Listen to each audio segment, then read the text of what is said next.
Allah Subhanahu wa taala adalah zat yang maha kuasa, tidak membutuhkan apapun. Dia bertindak tidak bisa dihalangi, tapi perkaranya kita biasa mendengar dan memahami dalam agama ini bahwa ada malaikat yang mencabut nyawa. Kalau kita pahami seakan-akan Allah butuh bantuan.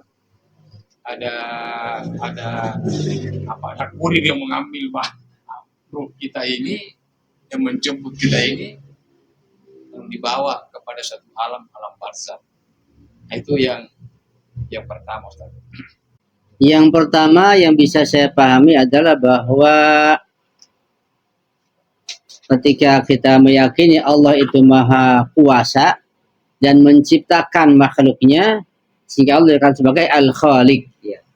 Allah maha pencipta, karena Allah maha kuasa. Dan kuasanya Allah mencipta. Dan setelah Allah mencipta, juga Allah disebut Rabb. Ya, yaitu yang mengatur. Allah maha kuasa, menciptakan dan mengatur alam semesta ini. Dan pengaturan Allah SWT terhadap alam semesta ini dengan namanya sunnatullah. Ya. Dengan sunnah kauniyah, sunnatullah. Hukum kausalitas, hukum sebab akibat. Kenapa? Karena Allah maha, di samping maha kuasa, ya, maha menciptakan, juga Allah maha bijak dan maha adil. Sehingga kekuasaannya itu dapat kita pahami, kita sebagai makhluknya, tidak diktator begitu. Ya. Jadi dengan hikmahnya Allah, dengan kebijakan Allah sebagai pencipta dan pengatur, maka Allah mengatur alam dengan bantuan para malaikat. Itu bukan menunjukkan bahwa Allah itu lemah, enggak. Terkadang adanya kekuasaan itu, ya, ketika dibantu tidak menunjukkan kelemahan, bahkan menunjukkan kekuasaannya lebih kuat lagi. Ketika terkadang seorang presiden lah contohnya, atau seorang yang seorang raja, atau seorang direktur, ketika dia mengambil pembantu atau pekerja, itu tidak menunjukkan kelemahan dia, justru malah menunjukkan kekuatan dia. Kekuatan bisa mempekerjakan yang lain. Atau contoh yang jelas katakanlah, ketika Nabi Sulaiman yang sangat kuat dengan ilmunya dan kekuatannya, menjadikan para pembantunya adalah dari bangsa jin. Jin sangat kuat. Ya. Kalau Nabi Sulaiman nggak kuat, nggak paham, akan dikalahkan dari jin.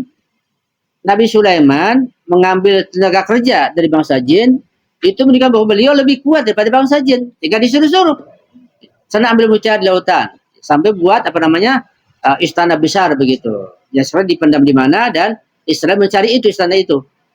Ini menunjukkan kekuatan dan kekuasaan Nabi Sulaiman, bukan menunjukkan kelemahannya. Kalau lemah ya dites oleh jin, nggak mungkin. Gitu. Itu seorang yang raja yang alim atau seorang wali fakir misalnya, karena kekuasaannya lah mengambil pembantu, menjadikan pekerja, menjadikan pembantu begitu.